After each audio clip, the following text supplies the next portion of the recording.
Hello, happy Tuesday. Welcome back to another episode of The Practice. This show is a look into my digital art workflow.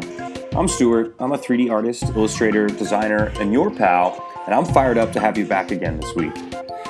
Right off the bat, I guess I'll say that this was a little bit of a tough episode. I wonder if that's, I'm not a superstitious guy, but I wonder if that's because it's 113. Maybe we were destined to have a little bit of a tougher episode. And of course, it's typical and makes sense that on the heels of creating a piece that came together really nicely, that I was really excited about, that the following one would be a little bit of a struggle. But here we are. I'm sticking to the weekly upload schedule, and know that, if you're engaged in a routine creative practice, that occasionally, hopefully fewer times than not, but occasionally you are going to put something out that you're not loving that much. So here we go anyway, right? As you can tell, this is another typographic exploration. I guess I wanted to spend some time for the next several episodes really creating different types of typography. My background and training is as a graphic designer. I've always really loved type.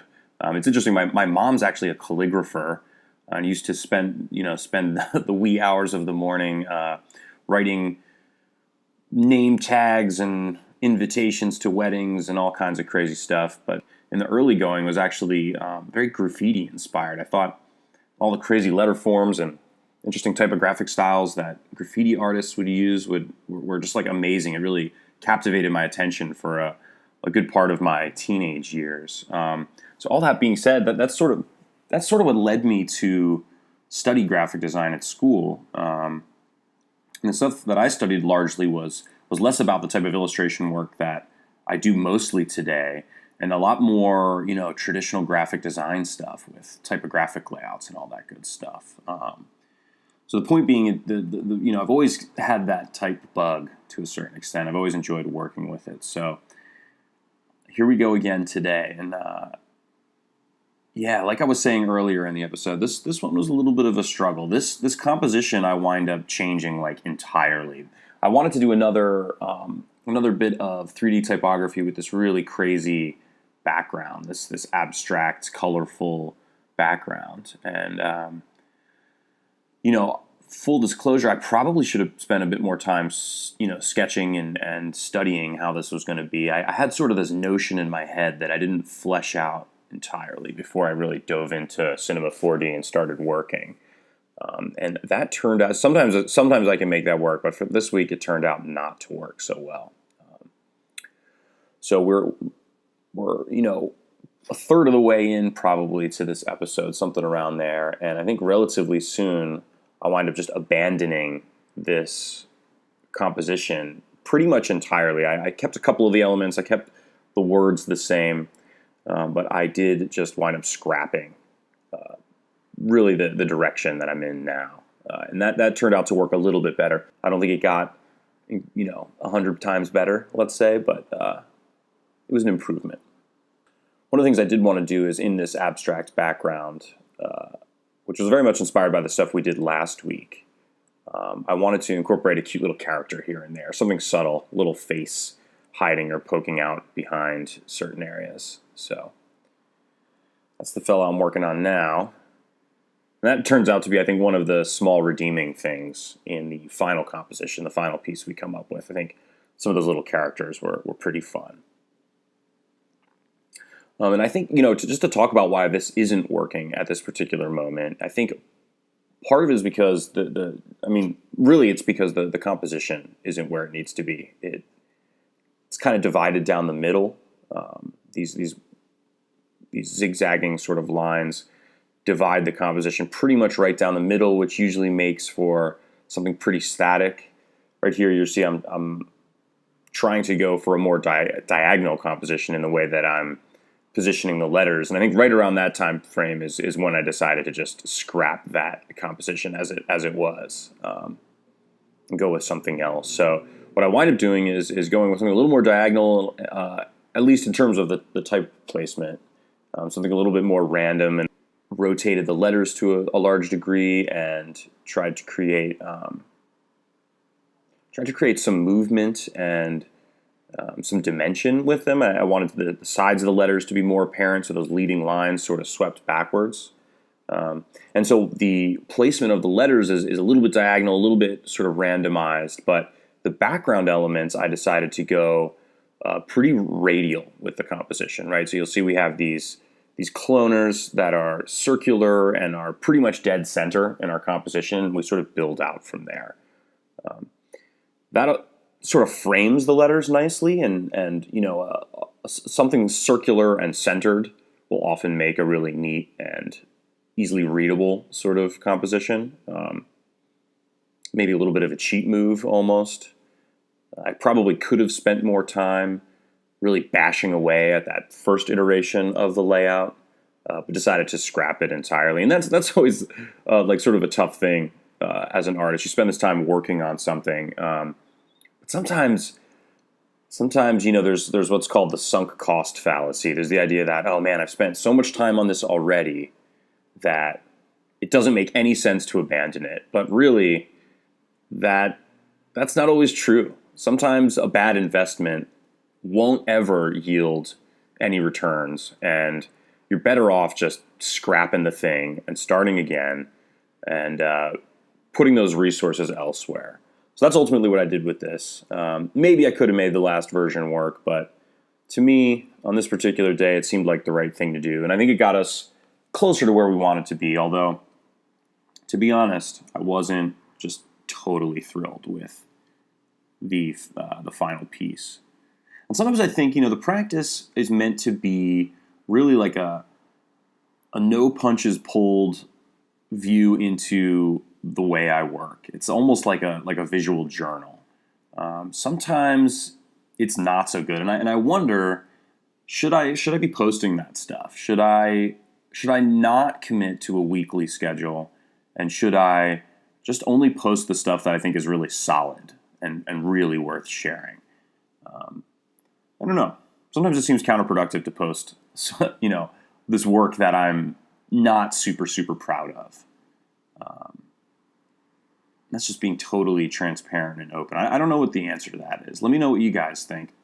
Is it worthwhile to show the crappy ones as well as the solid ones, the strong ones? I know every artist, I'm sure every artist has, bad days, let's call them, has pieces that come out much better than others. And I wonder how many artists deal with the selection, the process, how to determine whether or not a piece is fit for public consumption or not. It's tough to say. Lots of times I'll create stuff that isn't involved in the practice, and I wind up killing it. And that's a good thing. I mean, with a lot of client work, with a lot of, day job work, it gets killed. I mean, in lots of my experiences in working in different agencies and for different studios, I would say, more than half of the stuff that the studio designs winds up on the cutting room floor and never goes to the client. I think there needs to be an iterative process that selects the strongest stuff and distributes it. And that's part of the benefit of working with other creatives is you can get away from your own sort of your own closeness to a piece, your own fondness for something that you've created, and you have a sort of an objective third party weigh in on that kind of stuff. But it's tough to say, and it can be increasingly tough to do that when you're working alone, as I do on these episodes of the practice. There's no art director, there's no client or marketing folks giving me feedback. It is just me. And my notion of this show is that it's not exactly a tutorial, and it's not exactly a vlog. It's sort of somewhere in between, and typically I've been pretty unabashed with showing, the crappy episodes. I think it's, generally speaking, I do think it's worthwhile to really show the process, warts and all. It's, the name of the show, I've mentioned this before, but the name of the show is sort of a nod to like a meditation or a yoga practice, right? It's something you do every week. It's something you do routinely, and it's meant to be good for you, and it isn't always convenient, take that for sure. I sometimes have to pre-record these things when I have personal life going on, and people sometimes complain about me not having time to record a voiceover. And trust me, I want to record voiceovers every week, and I want to put out the best product I can. But I do have a full-time job and other projects on top of all this. So, man, sometimes you just run out of room, especially room in your schedule, especially when there's personal things in your life that you want to take care of. I'm married. I have a family. Some of them are going to be in town this week, and there's all types of stuff to juggle. Oh gosh, where was I? I've I've rambled. The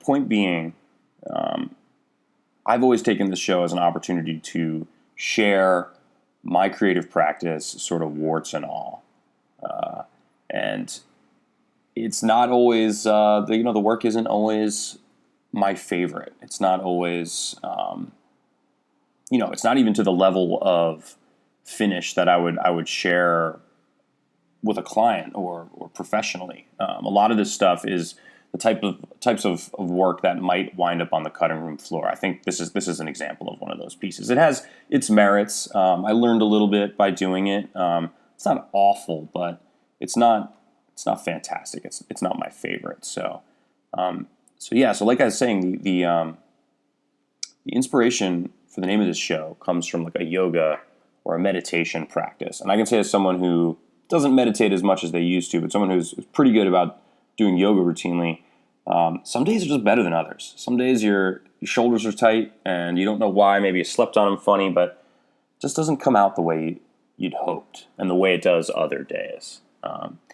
Sometimes I know that was true of me with meditation when I had a more routine practice. Is that sometimes you would sit and it would be amazing and quiet, and you would find some peace of mind and it would feel productive. And other times, man, you just sat there thinking about your to-do list, and it was a frustrating confrontation with your own chattering, BS-filled mind. And that's just the way it was. I mean, and that's why developing a practice is so important, because even when it's not convenient, even when it's painful, there's still something to be learned. And you can't get to the good days. You can't get to the wins, the triumphs, the easy days, the days where things are clicking and coming together nicely, without bashing your way through some crappy days too. And it brings me to sort of an idea of talent. I'll try and get through this quickly as our recording here is wrapping up. But a lot of times people see my work and be like, "Wow, that's cool. How do you draw that? You're so talented." And what they don't see, they see the one drawing that's in front of me now. What they don't see is the thousands of awful drawings that I've done in my life that led me to that point. And there is no good drawing without all those hundreds of crappy drawings. There's that famous old saying about Picasso, who a woman saw him drawing in a coffee shop and said, "Hey, let me buy that from you." And he said, "Yeah, great. You can buy this little drawing for me, but that'll be whatever, some $10,000, some crazy number." And she says, "What the hell? That took you 2 seconds to draw." And he said, "No, ma'am, this has taken me my entire life to draw." And it's really true. And I'm sure he had handfuls of art that he wasn't as excited about as his finished final stuff that's now gracing museums all over the world. But that's the whole point. The experience is not about the good days. It's about the bad days and getting through them and learning during that process what makes a bad day and what makes a good day, and how you can, as you move forward, have fewer bad days and more good days. So that being said, thanks for bearing with me. Hope you found this useful, even though it was a long, rambling diatribe and not my favorite illustration ever. But I do appreciate you stopping by. If you did find this useful, share it with a friend, say what's up. If you have any other questions, don't hesitate to drop one in the comments below. Let me know what you think about finish versus practice versus what stuff's fit for public consumption and what isn't, and how you find that balance in your work. And yeah, if you want to keep up with me and the work that I'm doing, hit me up on DLGNCE on Instagram and Twitter. And until next time, thanks very much. See you next week.